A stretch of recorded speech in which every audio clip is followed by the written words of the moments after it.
tentang keterampilan konseling dasar, saya ingin sampaikan kepada mahasiswa semua, keterampilan ini bisa dimiliki oleh kita semua.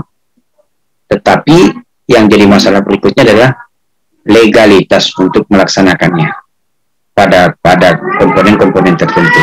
Makanya saya selalu sampaikan, ada betul-betul yang sudah terstrata sebagai seorang konselor secara profesi, itu ada pendidikannya, makanya dia gelarnya adalah kons. Jadi kalau di UNP itu ada nanti bimbingan konseling, ngambil S1-nya, kemudian nanti ambil profesinya, ambil profesi, makanya gelarnya nanti dia kons. Nah, sama dengan kita, kalau kita namanya nurse, perawat, kalau situ adalah kons. Jadi artinya apa? Itu betul-betul dia punya legalitas untuk melakukan konseling apapun kasusnya. Ya. Kalau untuk VCT itu ada Permenkesnya, Permenkes yang mengawal untuk boleh melakukan, tapi dengan syarat ada pelatihannya, dan lingkupnya hanya konseling VCT tentu kepada pasien dengan terinfeksi HIV. Jadi itu. Dan bagaimana dengan keterampilan konseling dasar ini? Ini bisa dimiliki oleh kita semua, sehingga ketika memiliki hal ini, adik-adik semua mahasiswa nanti akan bisa menggunakannya lebih baik, dan tentunya akan berdampak bagaimana komunikasi kita jauh lebih baik, dan semua orang nanti bisa lebih intens pembicaraan dengan kita, lebih mudah dia curhat dengan kita, dan itu pun nanti akan bisa dimanfaatkan dalam kehidupan sehari-hari. Nah, ini dia keterampilannya. Ya, tadi sudah saya sampaikan kalau di pelatihan VCT kita sebut dia keterampilan mikrokonseling adalah pokok dari komunikasi efektif dan mengembangkan relasi mendukung antara klien dan konselor atau petugas. Nah, ini keterampilan mikro spesifik berikut merupakan dasar penting. Hal yang mendasar yang harus disampaikan adalah kalau menjadi seorang dalam proses konseling itu kita harus lebih banyak adalah mendengarkan aktif. Nah, biasanya filosofinya begini, kita diciptakan oleh Tuhan, satu mulut, dua telinga. Artinya telinga lebih banyak daripada mulut. Artinya apa? Kita lebih banyak mendengarkan ketika ada proses konseling. Ya, jadi kalau ada orang curhat dengan kita, ada yang bercerita, kita harus lebih banyak mendengarkan. Jadi jangan bilang, oh begitu ya, ini orang udah curhat ini, kemudian oh begitu ya, oh ini sama dengan pengalaman saya, bla bla bla bla bla bla. Dia yang mau cerita, kita lagi yang bercerita lebih panjang daripada dia yang curhat. Nah, itu nggak bisa. Jadi ini dulu terapkan ini. Kalau ada orang yang bercerita, mau curhat, mau cerita panjang dengan kita, jadilah mendengarkan yang aktif. Bagaimana cara mendengarkan yang aktif? Kita harus aktif setiap dia sampaikan, oh ya, oh ya, oh begitu. Nah, itu dia, ada respon. Setiap orang ngomong, ya, gunakan pertanyaan terbuka, tertutup, kemudian mendengar lagi. Jadi ini kalau diterapkan, saudara nanti akan mendapatkan kondisi yang kemudian orang akan nyaman ngomong dengan kita. Ini dia, mendengarkan aktif. Kemudian mengajukan pertanyaan. Jadi ini keterampilan. Mengajukan pertanyaan itu ada tertutup, ada terbuka. Kemudian hening. Ada fasenya. Ketika nanti ada yang bercerita, ada yang curhat, ada yang konseling, ada yang menceritakan masalahnya, kemudian dia betul-betul larut dengan kondisinya. Terpaku dia. Bahkan tertunduk dia. Ingat ya, kalau seorang klien ataupun kita berbicara dengan siapapun, kalau dia sudah sampai tertunduk matanya, itu sedetik atau beberapa detik lagi itu dia akan menangis. Nah, kalau sudah seperti itu, kita sudah siap-siap, diam saja, hening saja, biarkan dia mencurahkan perasaannya, kemudian ada hening itulah yang pada waktu itu akan sebagai eksplorasi, dia bisa mengeluarkan rasa emosi dan lain sebagainya. Kemudian tentu ada perilaku nonverbal, tatapan mata, cara membungkuk, tangannya berbicara, dan hal lain sebagainya. Ini adalah nonverbal yang kemudian ini kekuatan-kekuatan dari keterampilan. Jadi mahasiswa semua, Anda nanti lakukan ini ketika siapapun. Mohon maaf, ketika ini kita mencoba, ya, ini nanti akan lebih baik. Misalnya begini saja, ada adiknya nanti di rumah, kemudian cerita, oh kak, saya kemarin nggak tahu lah itu ada teman-teman ngajak, kemudian saya merokok dengan dia, saya coba juga kak rokok. Pada waktu itu tidak menjadi pendengar yang baik, tidak menjadi penggemar yang aktif, kemudian apa bilang, oh, waduh, kok bisa kamu begitu dengan siapa itu dan bla bla bla bla. Pembicaraan langsung terhenti. Dia tidak akan bisa ungkap berikutnya. Tetapi kemudian kalau kemudian kita sampaikan, oh ya, kamu dengan siapa waktu itu? Oh dengan itu kak. Dengan tanda petik tidak ada bahasa penekanan, tidak ada kemudian menganggap ini sangat jelek sekali. Kemudian, oh begitu ya. Kemudian sudah berapa lama beraktivitas seperti ini misalnya. Kemudian pertanyaan terbuka, kamu nyaman nggak menggunakan memakai rokok dan sebagainya? Dia akan terbuka dan dia akan cerita karena dia yakin pasangannya ini merasa, wah, saya nggak ditekan loh, saya tidak merasa diintimidasi dengan kata-kata pertanyaannya dan lain sebagainya. Ini adalah keterampilan-keterampilan yang kemudian bisa bermanfaat. Kalau di konseling VCT itu akan lebih lanjut pembicaraannya. Kita akan bisa tanya, oh ya, mohon maaf, saya tadi dari ceritanya kemudian pernah melakukan hubungan seksual. Bisa dijelaskan perilaku hubungan seksual apa saja yang sudah pernah dilakukan. Dia cerita lagi. Dalam hatinya, ini bapak ini kok seakan-akan tidak menstigma saya ya. Merasa statement saya pernah melakukan hubungan seksual itu biasa-biasa saja. Kemudian dia akan cerita lagi, cerita. Oh begitu ya. Oh iya. Berarti tahun 2017 awalnya pernah melakukan hubungan seksual. Iya. Boleh saya tahu berikutnya apakah waktu melakukan hubungan seksual itu menggunakan kondom atau tidak? Dia tanya lagi. Kita dengar lagi, oh iya. Nah, dengan betul-betul serius, sangat ingin mendengar, terlihat dari ekspresi wajah, dan betul-betul dengan mendengar yang aktif, akhirnya dia akan buka semua. Dia buka semuanya, kemudian kemudian kita akan berikan alternatif, langkah-langkah, silahkan dia putuskan sendiri. Nah, itu pun keterampilan ini bisa didapatkan untuk semua kita nanti. Ini tadi yang saya ceritakan. Bagaimana mendengar aktif, kontak mata. Sesuaikan dengan budaya. Kalau memang dalam tanda petik mungkin dia lawan jenis, laki-laki dengan perempuan, kontak mata, biar aman, lihat di sekitar dahi. Lihat dahinya, jadi tidak langsung ke mata, tapi tetap mengarah ke mata. Kemudian menunjukkan perhatian, misalnya mengangguk, oh ya, gitu ya. Mendorong pembicaraan diteruskan, iya, oh begitu, bla bla bla bla, ngomongnya begitu.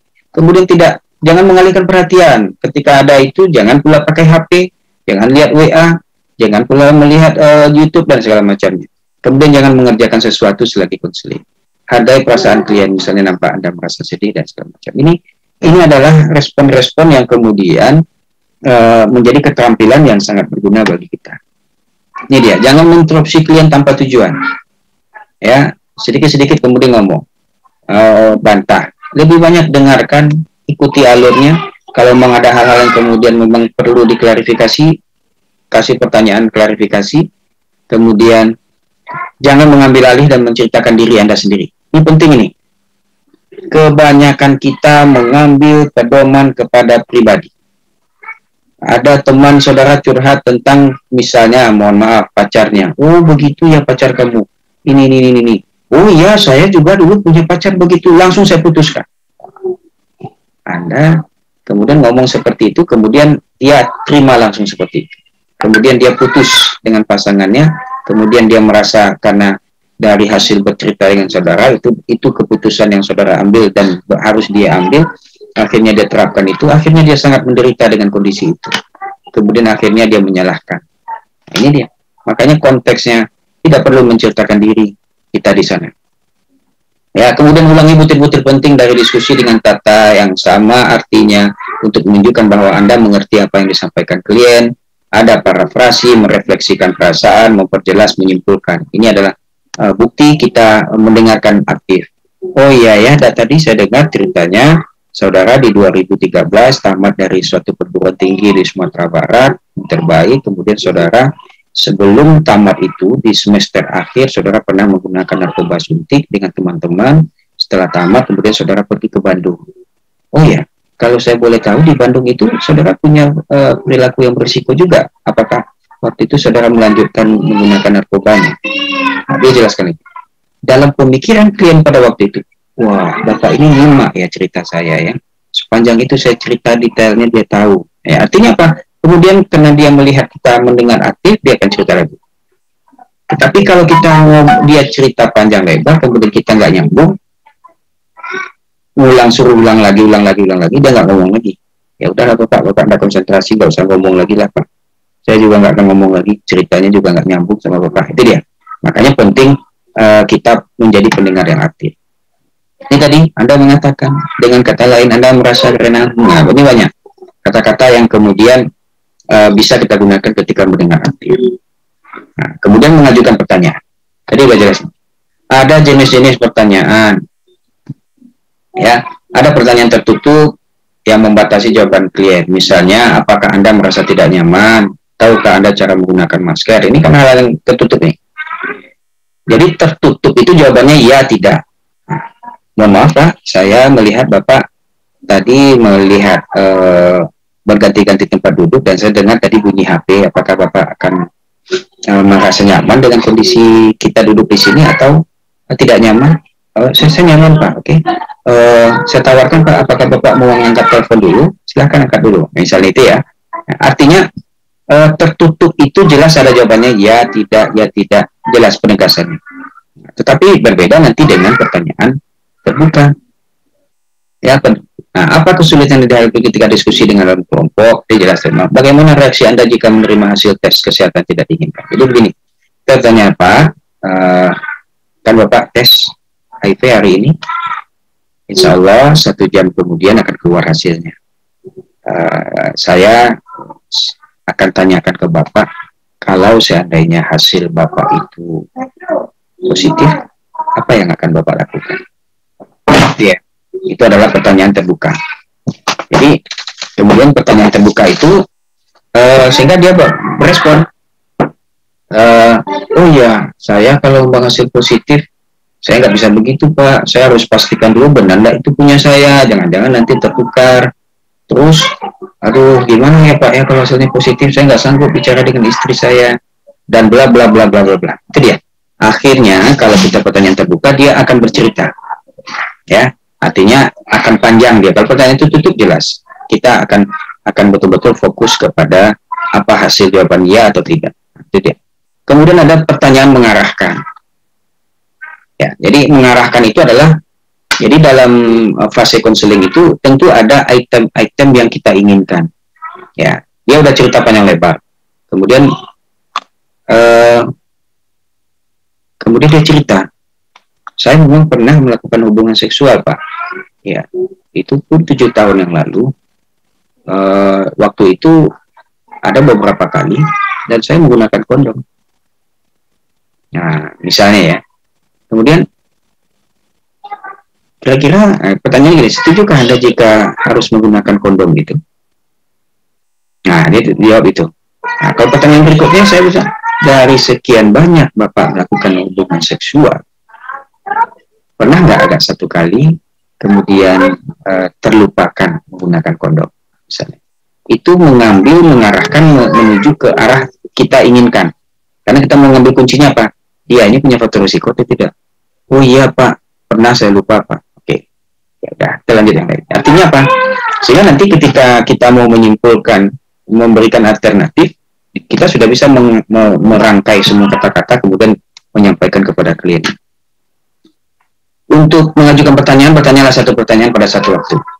Ya, jangan bertanya ada 2 pertanyaan dalam 1 ini. Apakah Bapak, ini Bapak kan kemarin ini bercerita pernah menggunakan narkoba suntik. Ya, Bapak waktu itu menggunakan narkoba suntiknya itu dengan kelompok Pak. Kemudian ada juga nggak hubungan seksual? Ada, itu kan 2 itu. Dia nggak bisa fokus dengan jawaban yang mana. Jadi fokus saja 1 dengan pertanyaan. Oh iya Bapak, saya dengar tadi menggunakan narkoba suntik. Saya ingin lebih tahu Pak, waktu itu Bapak menggunakan narkoba suntik dengan teman atau dengan apakah Bapak dengan teman atau Bapak sendirian? Oh, saya dengan teman. Oke, berikutnya bla bla bla. Itu dia. Jadi Ini tetap pandanglah klien, lakukan dengan ringkas dan jelas, ajukan pertanyaan dengan tujuan jelas. Tujuannya harus jelas. Tidak ada hal-hal yang kemudian tidak mengarah ke satu tujuan yang pada waktu itu. Ajukan pertanyaan yang membantu klien mengungkapkan perasaan dan perilaku. Jadi ini, ya, kemudian mengajukan pertanyaan, ini menggunakan pertanyaan untuk menggali dan memahami isu dan meningkatkan kesadaran diri. Jangan mengajukan pertanyaan untuk memuaskan keingintahuan kita. Misalnya pertanyaannya tidak relevan, yang akan membuat orang terdesak dan menghindar untuk menjawab. Mohon maaf Pak, tadi Bapak katanya pernah ke PSK. Itu berapa Bapak bayar Pak? Nah, itu pertanyaan tidak penting, tidak ada hubungannya. Nah, terus itu waktu itu nggak dikejar, Bapak caca, itu nggak penting. Karena kita fokusnya udah menyimpang itu. Kita fokus adalah kepada faktor risiko. Ya. Kemudian terlalu menyita waktu untuk memikirkan jawaban daripada mendengar aktif. Jadi kita harus konsen, tapi kemudian jangan terlihat kemudian banyak berpikir, kemudian tidak terlihat mendengarkan aktif. Terlalu banyak pertanyaan dirasakan sebagai memojokkan. Jadi kita tidak perlu juga banyak bertanya. Makanya di awal tuh kita simpulkan saja beberapa pertanyaan. Misalnya gini, Bapak tadi sudah saya jelaskan terkait dengan HIV/AIDS. Tentu ada faktor-faktor risiko tadi sudah saya jelaskan. Kalau saya boleh tahu, dari sekian banyak yang sudah saya sampaikan, saya tentu ingin menyimpulkan kira-kira faktor risiko itu ada pada Bapak atau tidak. Mohon maaf Pak, pernahkah Bapak melakukan hubungan seksual atau mungkin pernahkah Bapak melakukan hubungan seksual walaupun itu 7 tahun atau 10 tahun yang lalu? Dia jelaskan. Mohon maaf Pak, saya lanjutkan Pak. Pernahkah Bapak menggunakan narkoba suntik dan bergantian jarum suntik dengan orang lain? Dia jawab. Seandainya dari jawabannya itu kemudian iya, kemudian kita akan berkembang lagi. Oh iya, berarti Bapak pernah ya melakukan hubungan seksual. Kalau saya boleh Pak tahu, itu waktu Bapak melakukan hubungan seksual menggunakan kondom atau tidak? Dia akan jawab lagi. Dan bla bla bla bla bla. Terus kapan terakhir dan bla bla. Artinya itu satu item, tetapi kemudian tidak banyak. Sudah selesai misalnya kata kunci seksual tidak berisiko. Kemudian nafsu tidak berisiko, clear, selesai. Jangan lagi interogasi yang lain, bla bla bla. Oh Bapak ini ya dengan anak Bapak, Bapak ini ya. Oh Bapak pernah berkelahi dengan orang itu, itu tidak penting. Akhirnya kalau itu semua akhirnya terkesan mengintegrasi. Makanya kalau di HIV kita fokus kepada penggalian faktor risiko terkait dengan infeksi HIV. Kemudian pertanyaan-pertanyaan itu mengacu kepada faktor risiko tersebut, kemudian meyakinkan klien. Oh iya ya. Dari informasi yang disampaikan bahwasannya memang ada faktor risiko HIV kalau melakukan hubungan seksual tidak. Oh iya ya, kalau saya misalnya tidak pernah menggunakan narkoba suntik bergantian, rupanya di jarum suntik itu bisa menularkan virus HIV. Dia bisa bertahan hidup selama 42 hari. Kalau dia sering bergantian jarum suntik dengan yang lain, berarti saya juga akan berisiko terkait dengan hal itu. Clear, dia sadar dia ada faktor risiko. Ketika kita di akhir menyampaikan kesimpulan, mengarahkan untuk menyimpulkan apa yang harus dia lakukan, itu dia sudah menyadari. Nah, itu dia. Nah, ini fase ini. Sudah dijelaskan tadi. Misalnya, Bapak, ketika klien tahu saja dia punya faktor risiko, jadi begini ceritanya. Saya punya klien, kemudian, iya Pak, dia umurnya masih muda, 18 tahun, tetapi sekitar umur 12-an tahun, tanpa disadari dia pulang berkegiatan, dia pulang berkegiatan di satu tempat, kemudian dia tidur di tempat kos kakaknya, nggak tahu kakak sepupu atau apa, dia nginap di sana malam-malam hari, kemudian tanpa disadarinya rupanya dia disodomi oleh kakak itu, kemudian dari itu perilakunya kemudian berulang lagi sampai 3 kali dan dia nggak sadari itu. Nah, itu dia. Nah, bisa jadi ketika kita menggali faktor risiko kemudian itu termasuk faktor risiko terinfeksi HIV loh. Dia terhening, dia merasa sedih, merasa terpukul sekali, kemudian menunduk. Nah, ini apa sih? Biarkan dia merasakan itu, biarkan dia larut mungkin dengan kesedihannya, Paling kita mungkin mensupportnya, memegangnya, kemudian mohon maaf kalau dia menangis pun kita sudah siapkan tisu, tapi dalam proses hening. Biarkan dia menangis, kalau dia menangis, nangis saja dulu. Selesai menangis, oke, bisa kita lanjutkan. Saya bisa merasakan kesedihan yang Adinda rasakan, karena memang ini tidak gampang dan tidak semua orang juga melewati fase-fase yang seperti ini, dan ini memang sulit. Saya bisa paham. Tidak apa-apa kalau mau nangis, silakan. Saya juga masih ada di sini mendampingi. Dia mungkin menangis lagi. Oke, sudah selesai, bisa kita lanjutkan. Lanjut lagi. Isu sudah diberikan, dia Ustaz. Tapi itu adalah menunjukkan perhatian yang luar biasa. Artinya ketika fase hening, kemudian kita menyerapkan itu, dia merasa dia adalah sangat dekat dengan kita, kemudian dia akan sampaikan lagi yang berikutnya. Sehingga data-data itu sangat penting, kemudian kita dapatkan. Ini yang nonverbal, saya pikir juga kawan-kawan sudah bisa paham, ada adik mahasiswa juga sudah paham, ada gestur, ekspresi wajah, postur, orientasi tubuh. Ini kemudian ada mirroring. Mirroring itu adalah seperti kaca. Kita melihat klien, kita melihat kalau dia melihat misalnya agak ekspresinya tidak rileks, kemudian kita seperti kacanya, kemudian kita lihat gayanya, kemudian kita buat rileks. Nah, jadi akhirnya dia sebagai cermin untuk kita menjadi cermin untuk dia lebih baik. Nah, itu dia, lebih tenang.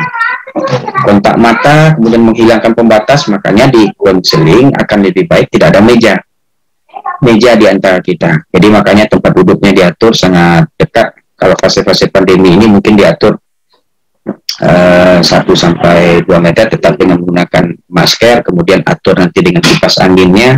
Nah, itu aja. Tapi artinya memang dia dekat, tidak ada batas, tidak ada meja. Kalau sudah bicara meja itu sudah berarti sudah ada seperti bos dan bawahan, atau sudah seperti konsultasi. Kalau sudah ada meja, berarti ada pembatas. Dan ada pembatas dalam diri seseorang. Ketika ada pembatas, dia tidak terbuka penuh. Makanya biasanya kalau banyak yang curhat-curhat itu biasanya lebih curhat dia ke sahabatnya, karena rasanya tidak ada pembatas, dia tempatnya dekat, dan itu. Kemudian paralinguistik, tarikan nafas, hembusan nafas. Misalnya dia cerita sangat sedih, kemudian saya ini merasa memang ini berat. Misalnya hal-hal yang begitu kemudian membuat memang dia ikut merasakan bahwasanya kita ikut larut dengan kondisi yang ada. Oke, jadi itu yang bisa disampaikan terkait dengan keterampilannya, dan tentunya nanti saudara sudah memahami, sudah saya berikan terkait dengan itu. Pada pertemuan selanjutnya nanti saudara yang akan mencobakan dan mempraktekkan bagaimana melakukan konseling. Silahkan ambil case-nya, karena ini adalah keterampilan yang sangat dasar, kita tidak berikan yang jauh lebih beratnya, sehingga memang saudara boleh kok nanti mempraktekkan seperti apa konseling itu. Oke. Silahkan kalau ada yang perlu didiskusikan terkait dengan sesi keterampilan dasar konseling pada pasien HIV/AIDS.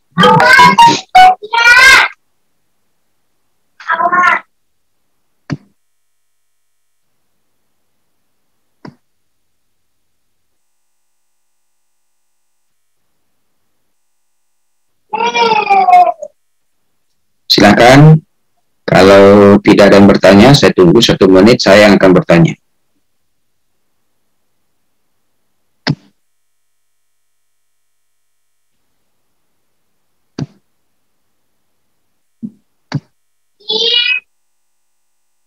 Yang hadir 79 ya.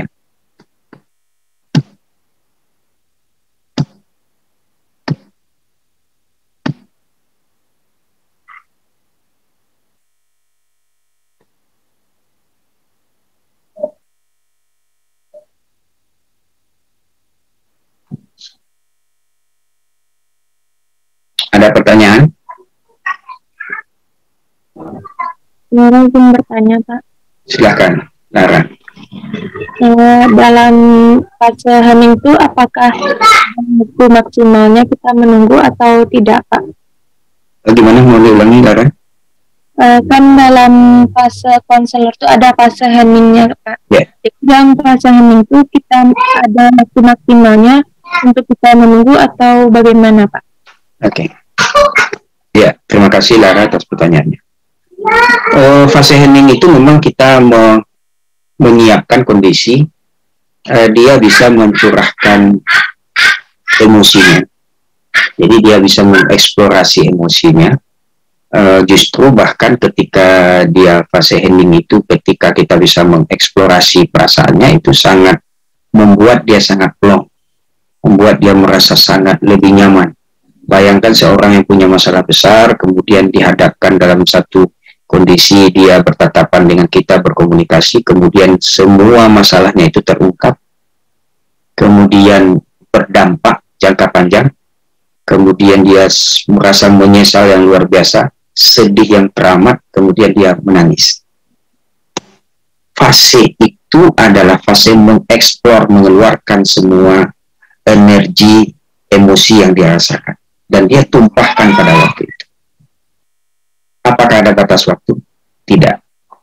Kita biarkan dia dalam fase itu, tetapi memang karena memang kita ada time limit konseling itu, kadang-kadang satu sesi itu paling lama 30 sampai 40 menit, 45 menit yang efektif.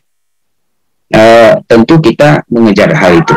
Artinya begini, kalau memang terlihat dia menangis, kita support cepat dia menangisnya tuntas, tidak apa-apa, dia menangis meraung, silahkan kita di hening, kemudian kita support, kemudian kita tenangkan. Nah, fase menenangkan itu, tapi konteksnya tidak ada waktu yang terikat dengan hal itu, kita tenangkan. Ya Bu, ya memang sedih Bu ya, saya tahu memang kondisi ini tidak gampang, suami Ibu sudah terinfeksi dan Ibu yang tidak tahu apa-apa juga hari ini harus tes dan harus menerima hasilnya juga positif. Nangis lagi dia, dan saya tahu tidak semua orang bisa menerima hal ini. Ini udah lama ini masih menangis, dan saya tahu tidak semua orang bisa menerima hal ini. Tetapi ini sesuatu yang kemudian kita harus lewati, jadi dia harus kuat dengan kondisi ini. Masih menangis ya, tapi nangisnya sudah mulai reda sedikit. Nah, saya sudah interaksi dengan Ibu dari tadi, dan saya yakin bahwa Ibu akan kuat menerima hal ini. Dia akan reda sedikit, semakin apa? Oke. Bisa kita lanjutkan Bu? Ya, siap. Dia ya Pak, Pak. Kita lanjut Pak. Jadi artinya memang tidak ada batas waktu, tetapi yakinlah fase dia mengeksplor perasaan tadi itu adalah fase yang kemudian sangat berarti bagi dia untuk mencurahkan masalahnya. Sehingga kita tidak mau nanti kalau ini tidak tuntas, misalnya dia menangis, kemudian kita hentikan begitu saja dan kita tetap, Bu, mohon maaf Ibu ya, saya tahu Ibu sedih, tapi kita harus lanjut ya Bu ya, ini sekarang saya ditunggu orang loh Bu. Nah, itu udah kacau itu. Kalau tidak membiarkan fase hening, tetap fokus dengan perasaan kita, dengan target kita menyelesaikannya, dia harus ini dan segala macam, tetapi tidak mau. Itu artinya apa? Kita tidak mengeksplor perasaan klien. Sampai detik itu dia memang akan berhenti nangis. Dalam hatinya, apa pun tidak akan mendengarkan saya. Tidak ada sedikit pun simpatinya dengan saya. Tidak ada sedikit pun empatinya dengan kondisi. Dia menganggap ini hal yang biasa saja. Jadi, padahal itu bukan biasa. Walaupun misalnya konselor sudah biasa dia menghadapi situasi-situasi seperti itu, tapi kita harus merasakan bahwasanya kondisi itu amat berat pada waktu itu. Karena jauh banyak yang lebih berat lagi. Ada yang kemudian dia diceraikan oleh suaminya, ada oleh istrinya langsung, ada yang kemudian yang istri langsung disuruh oleh keluarganya bercerai dengan suaminya, dan sangat berat, banyak kasus-kasus yang lebih berat. Ada yang kemudian mencoba untuk bunuh diri dan lain sebagainya. Mungkin sangat berat, tetapi kita harus meyakinkan hari ini klien kita curhat, kemudian dia mengeksplor perasaannya, dia menangis, kita yang hadir pada waktu itu merasakan berat sekali. Biarkan dia mengeksplorasi, biarkan dia merasakan kesedihannya, kemudian larut dengan itu sebentar. Ini fase hening. Karena fase hening yang ini dilakukan dengan sangat baik, itu justru lebih berarti daripada kita bercerita panjang, karena dia sudah tumpahkan semua masalah psikologis, dan itu mengurangi beban psikologis. Dan itu dengan adanya kita mendengar, itu akan sangat baik bagi dia. Ini Lara, dan tentunya karena memang ada sesuatu hal kemudian kita harus mengarahkan, ya boleh bertahap, kemudian kita mengurangi intensitasnya supaya memang waktunya semakin baik untuk klien kita.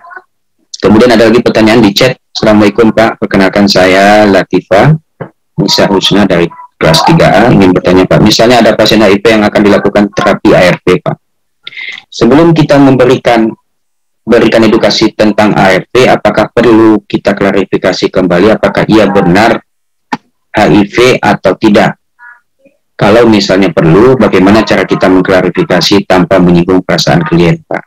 Ya, jadi kalau ada, jadi begini, biasanya memang klien HIV ini ketika dia satu kali kontrak konseling dengan seorang konselor VCT, itu kontraknya bahkan boleh dikatakan kontrak seumur hidup. Nah, jadi maksud saya begini. Nah, tapi apakah ada fase-fase kejadian seperti yang dijelaskan ini? Bisa jadi ada. Kalau memang ada dia rujukan perpindahan.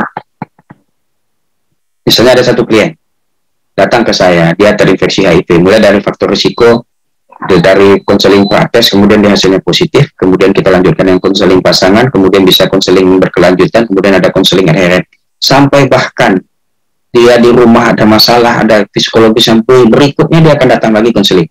Dia kemana? Dengan konselor yang sama. Kenapa? Karena memang dia sudah kontrak dengan satu seorang konselor, dan konselor itulah nanti yang akan dia curhat terus-menerus. Sehingga konselor yang baik, dia akan menjadi konselor pada konselor VCT bagi kliennya, bahkan sampai dia meninggal. Nah, itu dia. Nah, tapi tentu hal ini kan tidak serta-merta juga seperti itu. Ada yang kemudian dia pindah rujukan pengobatan. Dia mau selama ini di Rumah Sakit Cipto Mangunkusumo, kemudian nanti dia pindah karena dia pulang kampung, pindah ke Padang, kemudian dia untuk melanjutkan pengobatannya di Padang, misalnya di Rumah Sakit M. Jamil. Nah, berarti apa? Berikutnya dia akan melakukan pindah konseling. Apakah akan kita tanyakan? Iya, ini mesti kita tanyakan karena dia mau mengambil obat antiretroviral. Kalau saya boleh, biasanya sudah ada rujukannya, memastikan itu. Jadi sudah ada rujukannya, dia sudah terinfeksi HIV, jumlah CD4-nya sekian, kemudian terinfeksi tanggal sekian, hasil rapid testnya reaktif tanggal sekian, itu ya perlu kita pastikan. Karena memang jangan nanti kita konseling kemudian rupanya dia bukan orang terinfeksi HIV. Ada nggak orang yang kemudian orang yang tidak HIV ngaku-ngaku HIV? Ada. Nah, bahkan dia cari hasil tes HIV-nya yang palsu. Kalau di Jakarta saya pernah, waktu saya studi di sana ngambil S2 di satu angkot di bus kota itu pernah. Dia peragakan, saya terinfeksi HIV, ini hasil saya, tolong bantu saya, dia ngemis. Itu kan dimanfaatkan sesuatu yang tidak baik. Kalau di PSK, kadang dia gunakan hasil itu, dia gunakan untuk, wah saya PSK yang dalam tanda petik tidak HIV loh, sehingga dia harganya lebih mahal. Itu kan hal-hal yang tidak tepat. Makanya di konseling boleh kita mengklarifikasi tanpa menyinggung. Biasanya gini aja, siapa? Misalnya Andi, oh ya, saya boleh tahu kalau dulu sebelumnya dirawat di mana? Oke, di sana. Oh, di Cipto ya. Ya. Pengobatannya rutin ya. Di klinik mana? Nah, kita kan nggak tahu misalnya. Oh, di klinik situ misalnya, bla bla bla bla. Oke. Berapa hasil CD4-nya terakhir dan bla bla. Pertanyaan-pertanyaan itu kemudian mengantar dia, kalau dia berbohong tentu akan terbuka. Berarti dia nggak tahu dan dia hanya pura-pura untuk tes HIV atau untuk konseling pada waktu itu. Jadi boleh tentu dengan trik dan yang khusus untuk bisa kita melewatinya dengan sebaik-baiknya. Silahkan kalau masih ada pertanyaan.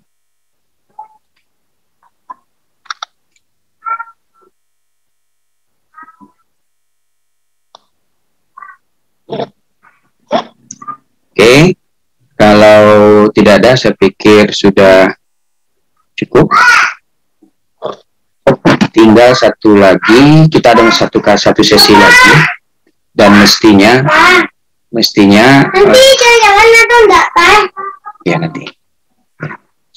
Jadi mestinya gini, mestinya kan kita ada, kalau tatap muka saya bisa mempraktekkan kepada saudara bagaimana konselingnya, sehingga sekarang saudara lagi yang mempraktekkan. Saya sudah jelaskan tadi bagaimana teknik konseling dasar. Dia ada 2 lokal ya. Saya mau dibagi kelompok saudara. Kemudian nanti saudara buat case-nya sendiri-sendiri. Kemudian saudara peragakan cara konselingnya dan itu divideokan. Kemudian nanti kirim ke saya, kemudian kita diskusikan pada pertemuan selanjutnya. Nah, sekarang pembagian kelompok lagi. Kalau yang hadir hari ini kan 80. Dia berapa orang mestinya kedua-dua lokal ini, Lara? 98 orang, Pak. Berapa mestinya? 98 orang, Pak. 98. Oke. Nah, biasanya sudah ada kelompok.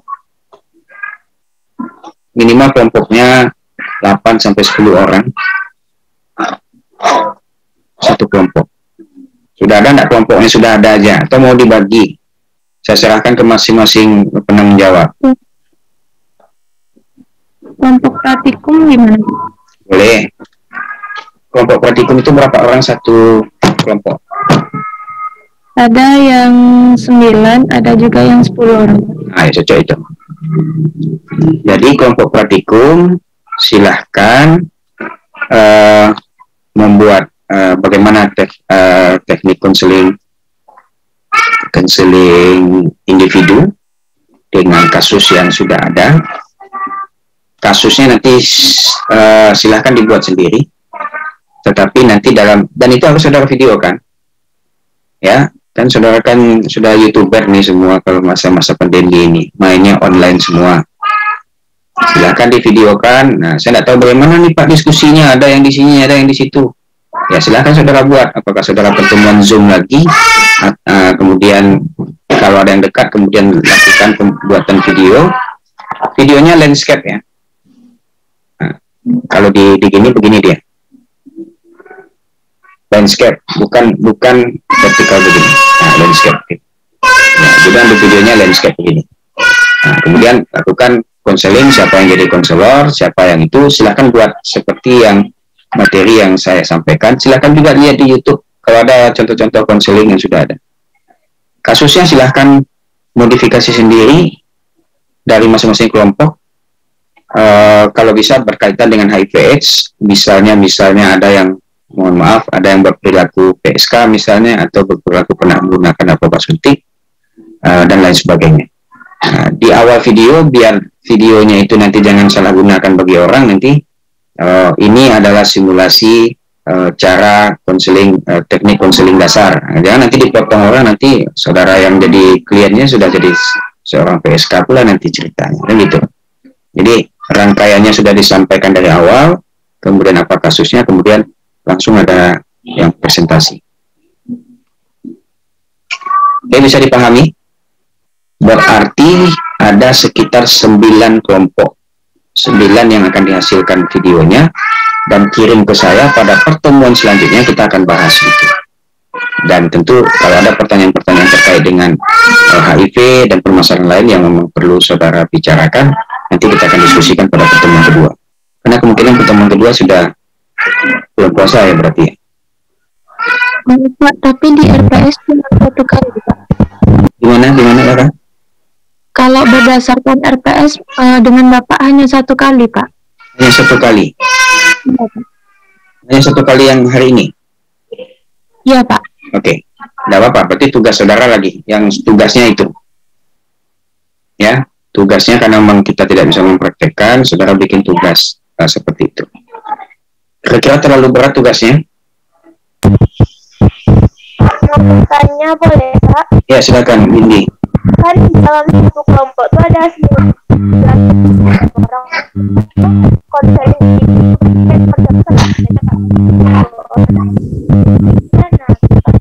hilang suara Windy. Kan kita dalam satu kelompok ada 10 orang, Pak. Ya. Tapi kita kita melakukan konseling individu, berarti itu antara konselor satu sama pasien satu, berarti 2 orang Pak. Itu yang lain gimana ceritanya? Yang lainnya nggak apa-apa. Saudara sudah kuliah di kampus belum? Belum ya, berarti kan nggak bisa juga berkumpul. Jadi maksud saya adalah yang lain silahkan atur, ada yang bikin skenario, ada yang memvideokan, tidak apa-apa, karena nanti takutnya nanti terlalu berat kalau sedikit orangnya. Jadi artinya, saudara jangan pikir juga videonya harus video yang bagus begini, enggak, saudara cukup dengan video HP kamera saja. Kemudian nanti kirim ke saya, kemudian nanti kalau ada fase diskusi lagi nanti kita akan diskusikan. Tetapi saya ingin tahu sejauh mana saudara memahami apa yang sudah disampaikan, kemudian saudara buat seperti itu. Ya, bisa dipahami ya? Bisa, Pak. Ya. Kenapa nih lemah sekali jawabannya? Berat sekali ini tugasnya. Oke, ya kalau bisa diterima berarti sudah selesai materi saya, berarti 1 kali berarti selesai ya. Saya izin nanti yang sesi ini saya akan masukkan di bahan pembelajaran saya di YouTube, sehingga nanti pada teman-teman yang satu kelompok yang belum materi dengan saya, nanti besok dia akan lihat di layar YouTube saja. Kemudian nanti kalau ada diskusi kita akan buat di Zoom khusus. Karena ada lagi kan kelas yang belum dengan saya. Kalau nggak salah ada pertemuan hari Senin. Baik, terima kasih atas perhatiannya. Tolong untuk absensi, saya tahunya hadir tadi sampai berapa tadi itu. Silakan nanti Lara, siapa lagi satu kelompok lagi dengan. Tolong kirim ke WA saya nanti siapa-siapa yang hadir. Tidak usah ditutup-tutupi yang tidak hadir, tetapi kalau ada alasan khusus silahkan disampaikan. Ya, tadi ada Lara, kemudian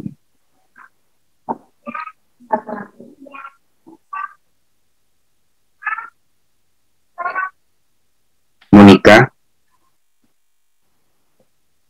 Ya, menikah. Nah, berarti kan ada sekarang ini 2A dan 3A.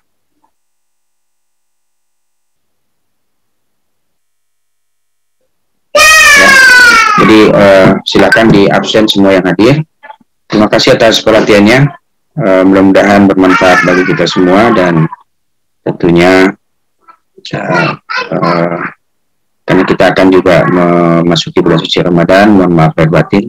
Semoga amal ibadah kita semakin banyak di bulan suci Ramadan ini dan membuat kita jauh menjadi orang yang lebih baik lagi. Terima kasih, banyak maaf. Bila taufik wa hidayah. Assalamualaikum warahmatullahi wabarakatuh. Izin untuk live-nya. Terima kasih, Pak. Terima kasih, Pak.